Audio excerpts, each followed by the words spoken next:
Hello friends. यह dictation Ramdhari Gupta खंड 2 से लिया गया है, जिसकी गति 80 शब्द प्रति मिनट होने वाली है। अगर आप रामधारी गुप्ता खंड 1 भी लिखना चाहते हैं तो उसकी लिंक आपको नीचे डिस्क्रिप्शन बॉक्स में मिल जाएगी।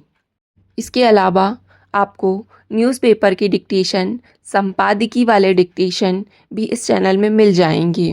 ज़्यादा समय ना लेते हुए डिक्टेशन को स्टार्ट करते हैं। डिक्टेशन स्टार्ट होगा 5 सेकंड के बाद।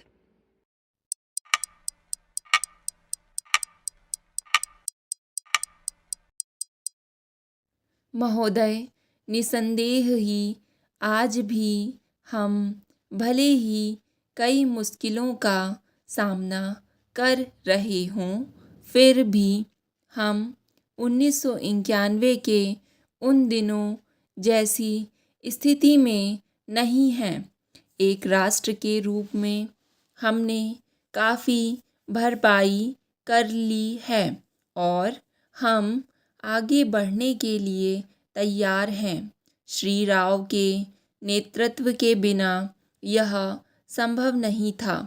अब यह अटकल लगाना व्यर्थ और मूर्खतापूर्ण भी है कि कोई और नेता होता तो क्या कुछ ज़्यादा और बेहतर किया जा सकता था या नहीं। तथ्य यह है कि वही नेता थे जिनके कारण हम एक ऐसी स्थिति तक पहुंच गए हैं जो देश और उसकी तरक्की के लिए निरापद है। हम जिस अवधि से गुजरे हैं वह बहुत मुश्किल और हलचल पूर्ण थी।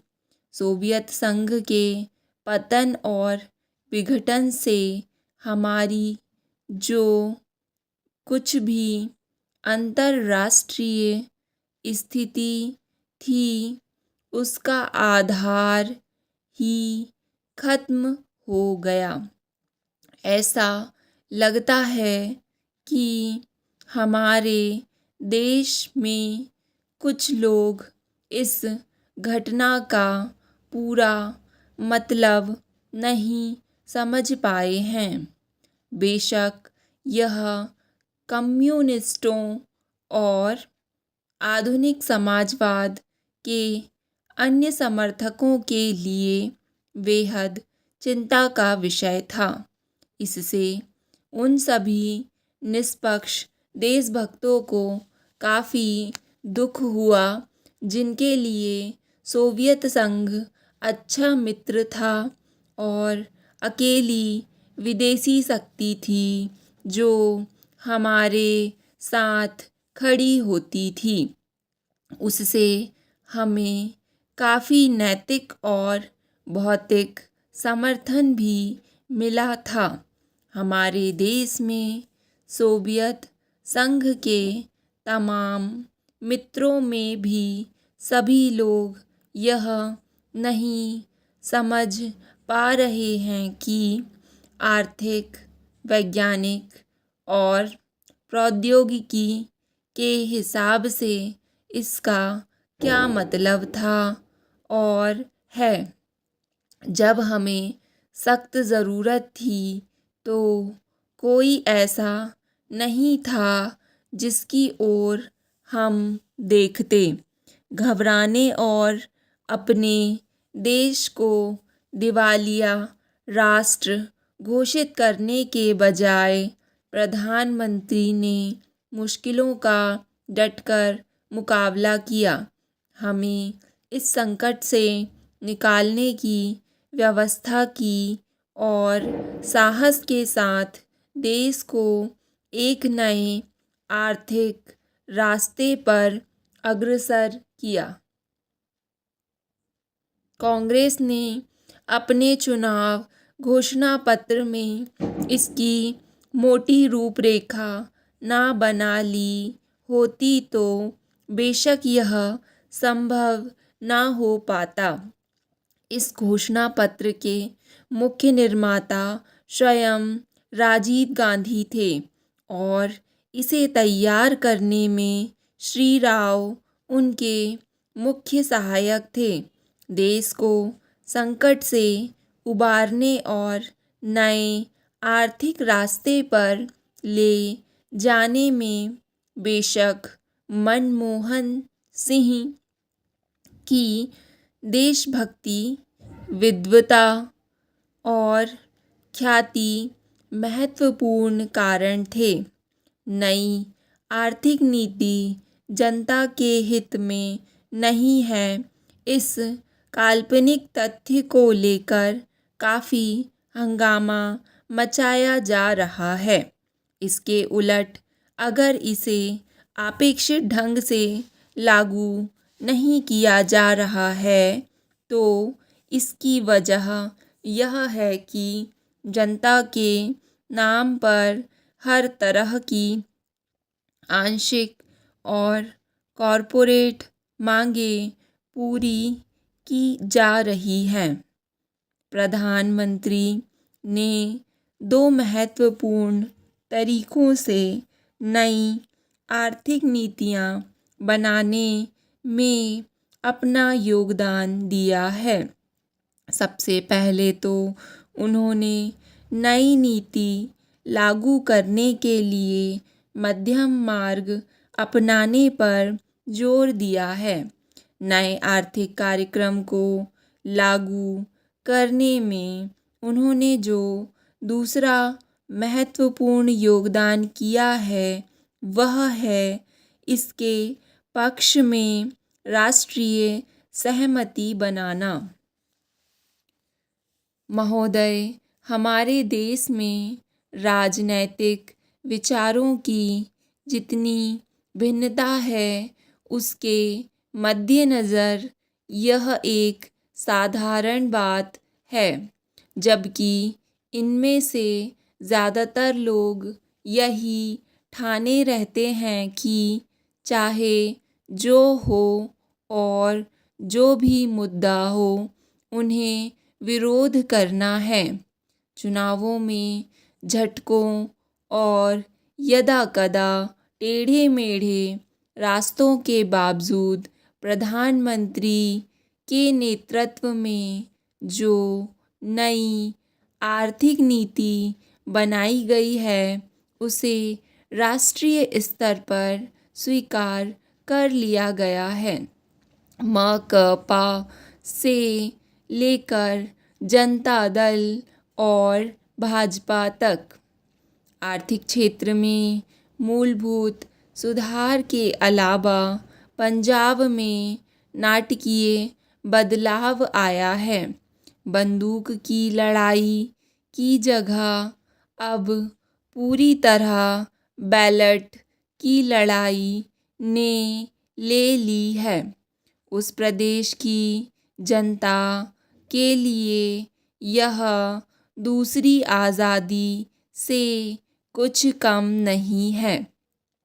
असम और उत्तर पूर्व के कई हिस्सों में भी ऐसे बदलाव आए हैं, हालांकि वे पंजाब जैसे नहीं हैं। ऐसा समझना कि आतंकवाद का खतरा टल गया है बेशक गलत होगा, पर जो सफलताएं हमने पाई हैं उन्हें स्वीकार ना करना कम गलत नहीं होगा। पंचायत और स्थानीय निकायों के चुनाव कराने को भी साधारण काम नहीं समझा जाना चाहिए। इस कदम से महात्मा गांधी के सपने और दिवंगत राजीव गांधी की लोकतंत्र के लिए प्रतिबद्धता फलीभूत हुई है। यह संविधान की अपेक्षाओं के अनुरूप लोकतांत्रिक क्रांति को आगे बढ़ाने का प्रतीक है। इससे हमारे राष्ट्र का लोकतांत्रिक आधार मजबूत हुआ है। हिंदुत्व के घटते उन्माद का ध्यान रखना भी उतना ही महत्वपूर्ण है। भाजपा और शिवसेना को चुनावी सफलता भले ही मिल गई हो, पर राष्ट्रीय स्वयंसेवक संघ का नेतृत्व भी मानता है कि उसका मुख्य कारण कुछ राज्यों में भ्रष्टाचार, बढ़ती कीमतों, बेरोजगारी आदि जैसी सामान्य समस्याओं से निपटने में कांग्रेस सरकार की नाकामी थी, ना कि सांप्रदायिक भावनाएं। हिंदू सांप्रदायिकतावाद में स्पष्ट कमी आना बहुत बड़ी राष्ट्रीय उपलब्धि है। इन सबसे महत्वपूर्ण है सार्वभौमिक मामलों में भारतीय व्यक्तित्व का फिर से उभरना। इसके आयाम हमारे विदेश संबंधों में आर्थिक अंश की वृद्धि से कहीं अधिक है। चीन से संबंध लगातार सामान्य होते जा रहे हैं। भारत ईरान संबंध फिर कायम हो गए हैं। इसी तरह दक्षिण अफ्रीका के साथ परस्पर लाभ के सहयोग की नई भावनाएं बनी हैं। अमेरिका और अन्य विकसित पूंजीवादी देशों से सहयोग बढ़ाने की दिशा में समुचित ध्यान दिए जाने के बावजूद किसी भी मसले पर हम नहीं झुके हैं। समर्पण की बात तो दूर है, इसमें आर्थिक संबंधों के महत्वपूर्ण स्वरूपों के अलावा रक्षा का क्षेत्र भी शामिल है। इसका सबसे ताज़ा उदाहरण है परमाणु अप्रसार संधि के मामले में हमारा अपनी नीति पर कायम रहना, जबकि इसके लिए हम पर कई दिशाओं से भारी दबाव डाला गया। गुटनिरपेक्ष आंदोलन को नई नीति देने के प्रयास भी चल रहे हैं। इन सब उपलब्धियों को मिलाकर एक वाक्य यह है कि प्रधानमंत्री ने सबसे बड़ा काम यह किया कि हमारे देश में शासन पुनः स्थापित कर दिया और लोकतंत्र को सुदृढ़ बनाया। स्टॉप।